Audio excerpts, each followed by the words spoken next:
Imagine this. The world you know, the cities, the technology, the way you live, all of it, could have been completely different. What if the people who lived here before us, the Native Americans, had a system so advanced that it was only recently understood by one man, Lewis Henry Morgan? This man, who started as a simple lawyer, became the nation's leading expert on the Iroquois, a Native American tribe, and his discoveries changed the way we understand human societies. His journey is a story of curiosity, dedication, and a groundbreaking shift in how we see the world. When Lewis Henry Morgan first became interested in the Iroquois, he was part of a group called the Grand Order, a kind of club that celebrated Native American culture in a playful, almost mockingly way. But as Morgan delved deeper into the real lives of the Iroquois, he realized that the merriment and irrelevancy of the Grand Order was superficial and lacked the depth and respect needed to truly understand these people. In 1846, he decided to step away from the club, and it soon fell apart. But Morgan's journey had just begun. Morgan's interest in the Iroquois grew as he collected various objects from their daily lives: mortars and pestles, chisels, knives, tomahawks, kettles, necklaces, pipes, and drums. He sent these items to a new Indian museum in Albany, where they would be preserved and studied. In 1851, he published a book titled League of the Haudenosaunee, or Iroquois, which was hailed as the first scientific account of an Indian tribe. This book was a breakthrough because it presented the Iroquois not as savages or relics of a fallen civilization, but as a people with a rich, complex way of life. Before Morgan, most views of Native Americans were shaped by Christian and Euro-centric beliefs. For many Europeans, Native Americans were seen as either minions of Satan or as people who had fallen from a higher state of civilization due to their sins. Even those who were more sympathetic to the Native Americans, like Henry Rowe Schoolcraft, believed that the Indians had declined from a more advanced state. But Morgan saw things differently. He observed how the Iroquois government, tools, domestic architecture, clothing, and language all worked together to form a unique and sophisticated way of life. He saw no signs of evil or a lost golden age. Instead, he saw a society that was advanced in its own right. Morgan's approach was to focus on the specific details of Iroquois life, rather than making broad, general statements.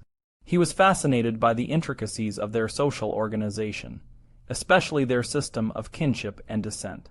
In 1856, he presented a paper to the American Association for the Advancement of Science, AYAS, on the laws of descent of the Iroquois.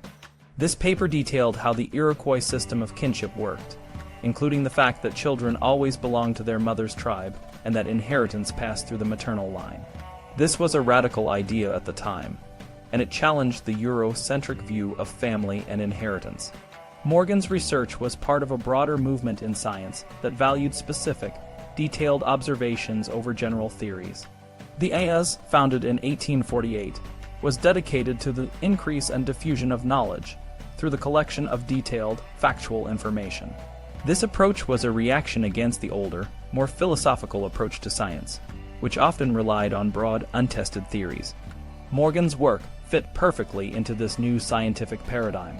In 1857, Morgan had a breakthrough when he met a fur trader married to an Ojibwa Indian woman. He learned that the Ojibwa had a kinship system similar to the Iroquois, suggesting that these customs were not unique to one tribe, but might be common among Native Americans. This discovery led Morgan to suspect that all Native Americans might share a common origin. He also found similar kinship systems among Micronesian islanders, which suggested a possible Asian origin for the Native Americans. Morgan believed that these kinship systems, which were more stable than language, could be a reliable link to the distant past. To gather more data, Morgan developed a questionnaire, a tool that was new at the time. He sent out hundreds of questions to missions, federal agencies, and American diplomats around the world, asking for detailed information about tribal organization, kinship customs, and other aspects of social life. By 1860, he had received over 200 completed questionnaires from all continents. In 1870, the Smithsonian Institution published his 600-page book, Systems of Consanguinity and Affinity of the Human Family, which presented his findings and argued that the kinship systems of the Iroquois and other Native Americans were similar to those found in Asia, suggesting a common origin. Morgan's work was groundbreaking because it showed that Native Americans were not relics of a fallen civilization, but were part of a larger, interconnected human family. He argued that all human societies, from the most primitive to the most advanced, had progressed through similar stages, driven by technological and social advancements. This idea of progress was a departure from the earlier view that some societies had fallen from a higher state, and was more in line with the emerging theory of evolution, which Morgan eventually embraced. In his book, Ancient Society, or Researches in the Lines of Human Progress, From Savagery Through Barbarism into Civilization, 1877, Morgan outlined the three main stages of human development: savagery, barbarism, and civilization. He described how each stage was marked by specific technological and social advancements, such as the invention of fire, the bow and arrow, pottery, and the phonetic alphabet. Morgan's theory of progress was optimistic, arguing that all human societies could advance if given the right conditions. Morgan's work had a profound impact on the field of anthropology. He showed that by collecting and analyzing detailed, factual information, it was possible to understand the commonalities and differences between human societies. His methods and findings laid the foundation for modern anthropology and provided a new way of thinking about human history and progress. Morgan's legacy is a reminder that the world we live in is the result of a long, complex process of human development, and that by understanding our past, we can better shape our future. So the next time you think about the world around you, remember that it didn't just happen by chance. It is the result of thousands of years of human effort, innovation, and progress.